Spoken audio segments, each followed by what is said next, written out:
ទំនន់ព្រះកាយរបស់ព្រះអង្គទ្រង់មានដល់ទៅ32គីឡូពិតជានៅក្នុងគោលដមអស្ចារ្យខ្លាំងណាស់ព្រះអង្គលក្ខណៈនៅលើព្រះហស្ថរបស់ទ្រង់នឹងមានព្រះអាទិត្យនិងនៅលើថ្ងាសទៀតផងក្រាបទូលមានរឿងអ្វីដែលមានទម្ងន់បែបនេះទេព្រះរាជគ្រូគេនឹងខ្លាចទៅជាអ្នកចម្បាំងដ៏អស្ចារ្យម្នាក់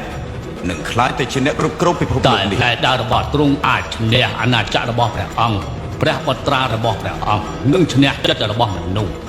សង្គ្រាមធំបណ្ណាក៏មិនអាចឈ្នះព្រះអង្គដែរបត្រាព្រះអង្គនឹងកែប្រែពិភពលោកបើគេខ្លាចទៅជាប្រពុតខ្ញុំនឹងត្រូវតស៊ូជាមួយនឹងព្រះហើយខ្ញុំសូមធានាថាខ្ញុំគឺជាអ្នកហាមឃាត់មិនឲ្យគេគិតអំពីរឿងអ្នកបួសជាដាច់ខាត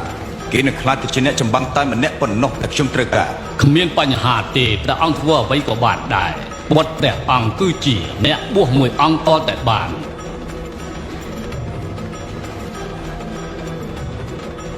ស្ដាប់ទូលបង្គំឲ្យបានច្បាស់ទៅប្រជានារីនគរកបិលផោះកំពុងតែចង់បានអធិរាជរបស់គេខ្លាំងណាស់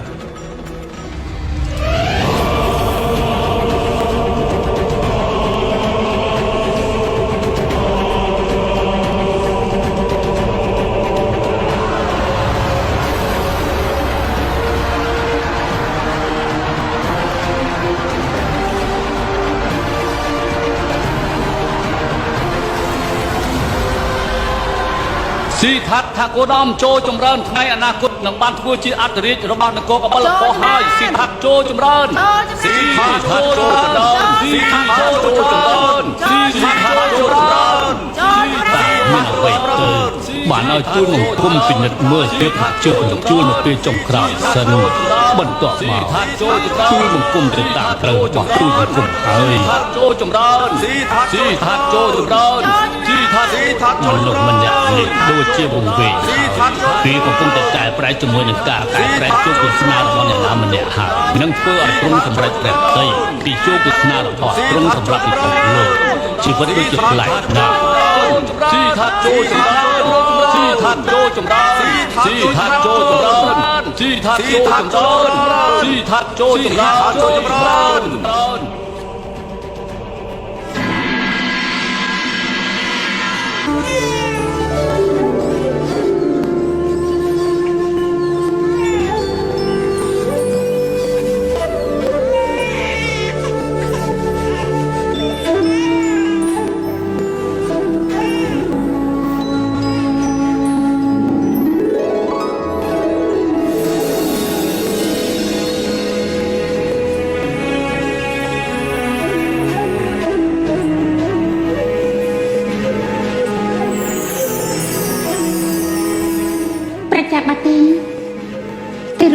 ប្រទេសហើយដោយសារតែបានស្ដាប់ផ្លូវរបស់ព្រះនាង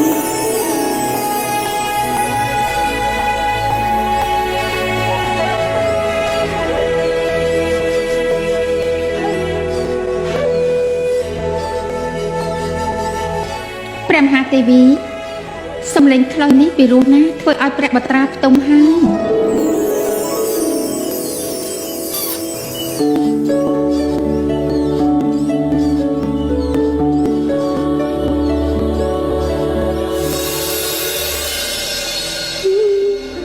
អូនធ្វើស្អីហ្នឹងមង្គលាហាព្រះអង្គចាំមិនហ្នឹងប្រណិតជាប់ស្អីគេហ្នឹងស្អីគេទៅមានមកពីណាទៅបើមិនមានអីទេនោះពេលនេះខ្ញុំម្ចាស់ជឿថាព្រះអង្គម្ចាស់អាចទាត់ឃើញហើយហេតុអីសួរថាកំពុងធ្វើអីមកកាលាមែនហើយហេតុអីក៏អូនអត់ជឿគៀងធ្វើអីទៅព្រះពរសំណួរនេះពិតជាត្រឹមត្រូវពេលនេះអត់ចង់គៀងពេលនេះបនមែនទេថ្ងៃនេះមានបនមែនហើយតើជាបនមួយណាទៅហើយលោកបណ្ឌិតអាស្និកបានទាយថាពីអនាគតទេវទត្តរួចទៅហើយទោះជាល្អខ្លាំងណាស់ទោះទាយស្អីទៅប៉ុន្តែគេបានទោះទាយអនាគតរបស់ស៊ីថាថាហើយតើព្រះពរព្រះអង្គមានបន្ទូលត្រូវសម្ដីរបស់គាត់គឺមាននៅចំពោះស៊ីថាធៈណាតែសម្ដីទាំងនោះគឺធ្វើដូចជាប្រាប់ពីអនាគតទេវទត្តបានន័យថាយ៉ាងម៉េចសំត្រង់ព្រះតម្រិះទៅព្រះពរជ្រាបដែរទេបើស៊ីថាគេធំឡើងធ្វើជាអ្នកបួសនោះពេលនោះទេវទត្តប្រកាសជាកំចាត់គេចោលជាមិនខានទេ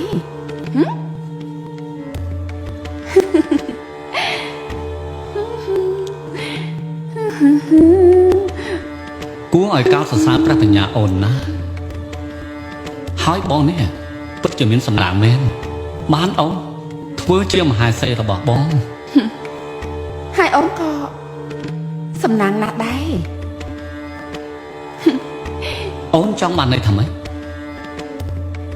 បានន័យថាមិនយូរទេបងនឹងបានឡើងសោយរាជដូចគ្នាហើយប៉ុន្តែអូនគិតថាវាពិតប្រាកដខ្លាំងណាស់ ហើយឆាប់នេះអូននឹងខ្លាយទៅជាមហាទេវីហើយ